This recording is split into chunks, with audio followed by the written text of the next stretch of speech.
Hi, எல்லாருக்கும் இன்றைக்கி நாள் நல்லா போயிருக்கோம். இன்றைக்கோட ஒன்லைன் டிசிப்ளின் என்னென்னா, don't judge a book by its cover. அப்படின்னா என்னென்னா, ஒருத்தவங்களோட வெளி தோற்றத்தை வச்சு அவங்க இப்படிப்பட்டவங்க தான், இவங்க இது தான் செய்ய போகிறாங்க அப்படின்னு எப்பயுமே யாரையுமே ஜட்ஜ் பண்ணக்கூடாது. ஓகே, இன்றைக்கோட ஸ்டோரி என்னென்னா, பேராசை. ஒரு ஊரில் ஒரு பெரிய முனிவர் இருந்தார். அவர் ரொம்ப நாலேஜபிள் பர்சன். அவர் ஓவியக்கலையில் தேர்ச்சி பெற்று இருந்தார். அந்த முனிவர் அங்கே இருக்கிற எல்லா குழந்தைகளுக்கும் தன்னால் என்ன பண்ண முடியுமோ, எவ்வளோ நாலேஜ் எஜுகேட் பண்ண முடியுமோ அதை சொல்லி கொடுத்துட்ருந்தார். அவர் ஓவியக்கலையில் சிறந்து இருந்ததுனால அந்த ஊரில் இருக்கிற எல்லா மக்களுக்கும் வரைஞ்சி கொடுத்து காசு சம்பாதிச்சிட்டு இருந்தார். மக்கள் எல்லாரும் தன்னோட படத்தை வரைஞ்சி கொடுங்க, இல்லைன்னா என் குழந்தையோட படத்தை வரைஞ்சி கொடுங்க அப்படின்னு கேட்பாங்க. அவங்களுக்கெல்லாம் காசு வாங்கிட்டு வரைஞ்சி கொடுத்துட்ருந்தாங்க. அப்படி நல்லா நிறையா காசு சேர்த்துட்டே இருந்தார் முனிவர். அதை கேள்விப்பட்ட இளவரசி என்ன பண்ணாங்கன்னா, என்னை நீங்கள் ட்ரா பண்ணி கொடுங்க அப்படின்னு முனிவர்கிட்ட கேட்டாங்க.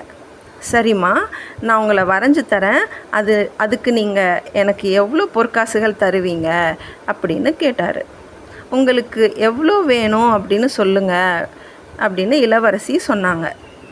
உங்கள் தகுதிக்கு நீங்கள் எவ்வளோ தர முடியுமோ அது நீங்களாக கொடுத்துருங்கம்மா அப்படின்னு சொன்னாங்களா. உடனே இளவரசி என்ன பண்ணாங்க, என்னால் 100 பொற்காசுகள் தரேன் அப்படின்னு ஒத்துக்கிட்டாங்க. உடனே முனிவர் இல்லை எனக்கு 200 பொற்காசுகள் வேணும் அப்படின்னு கேட்டார். இளவரசி பார்கெயின் பண்ண மாட்டாங்கல்ல, என்னால் இவ்வளோ தான் கொடுக்க முடியும் அப்படின்லாம் சொல்லாமல் சரின்னு டக்குன்னு ஒத்துக்கிட்டாங்க. அதனால் அப்படியே இவங்களை வரைய ஆரம்பித்தாங்க. போஸ் கொடுத்துட்டு நின்னவுடனே வரைய ஆரம்பித்த உடனே என்ன பண்ணாங்க, அழகாக வரைஞ்சி முடித்தாச்சு. அந்த ட்ராயிங் பார்த்துட்டு இளவரசி ரொம்ப ஹாப்பி ஆகிட்டாங்க. ரொம்ப அழகாக இருக்குது அப்படின்னு சொல்லிவிட்டு அவங்கக்கிட்ட 200 பொற்காசுகள் கொடுத்துட்டாங்க. கொடுத்துட்டு போகும்போது 200 பொற்காசுகள்ன்றது ரொம்ப ஜாஸ்தியாக இருக்கே, நீங்கள் முனிவர் தானே, உங்களுக்கு ஃபேமிலி இல்லை, கமிட்மெண்ட்லாம் எதுவுமே கிடையாது, ஆனாலும் நீங்கள் ஏன் இவ்வளோ காசு வாங்குறீங்க, இவ்வளோ சம்பாதிக்கிறீங்க அப்படின்னு இளவரசி கேட்டாங்க. அதுக்கு முனிவர் எதுவுமே பதில் சொல்லாமல் சின்ன ஸ்மைல் மாத்திரம் பண்ணிவிட்டு போயிட்டாங்க. அப்படியே அந்த ஊர் மக்கள் எல்லாருக்கும் யார் யாருக்கு வேணுமோ இவங்கக்கிட்ட வரைய சொல்லி கேட்பாங்க. இவரும் காசு வாங்கிட்டு வரைஞ்சி கொடுத்துட்டு இருந்தார்.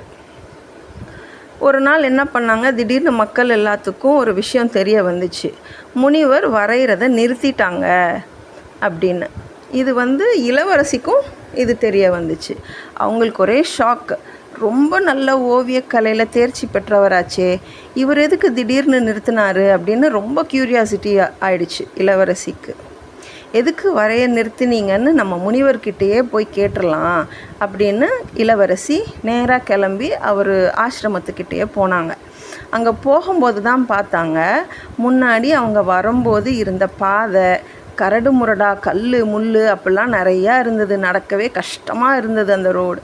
ஆனால் இப்போ போகும்போது நல்லா நீட்டாக க்ளீன் பண்ணி பெரிய பில்டிங்கெல்லாம் எதிர்க்க நின்றுச்சு. பார்த்து ஒரே ஆச்சரியம், என்னடா இது இப்படி இருக்கே அப்படின்னு சொல்லிட்டு அப்படியே பிரமிச்சு போய் பார்த்தாங்க.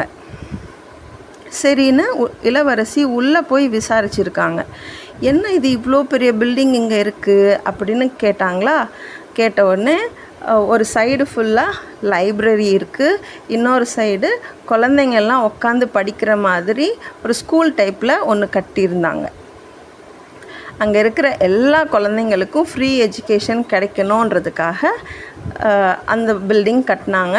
மற்றவங்க எல்லாம் யாரெல்லாம் நாலேஜ் கெயின் பண்ணணுமோ அவங்கெல்லாம் புக்ஸ் எடுத்து ரீட் பண்ணுற மாதிரி லைப்ரரியும் முனிவர் கட்ட சொன்னாங்க.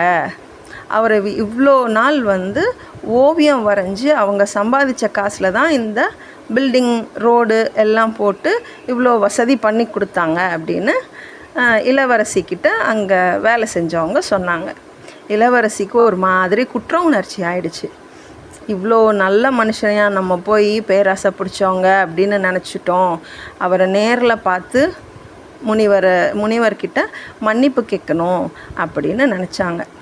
அவர் இப்போ எங்கே இருக்கார் அப்படின்னு கேட்ட உடனே அவர் இந்த ஊரில் அவரோட கடமை முடிஞ்சதால் இங்கேருந்து கிளம்பி வேற எங்கேயோ அவருக்கு கடமையால் போயிட்டார்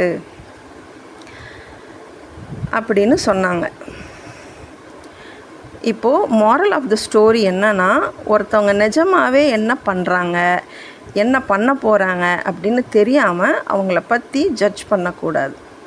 இந்த ஸ்டோரி பிடிச்சிருந்துச்சுன்னா லைக் பண்ணுங்கள், ஷேர் பண்ணுங்கள், சப்ஸ்கிரைப் பண்ணுங்கள், கமெண்ட் பாக்ஸில் உங்கள் கருத்துக்களையும் சொல்லுங்கள். பாய்.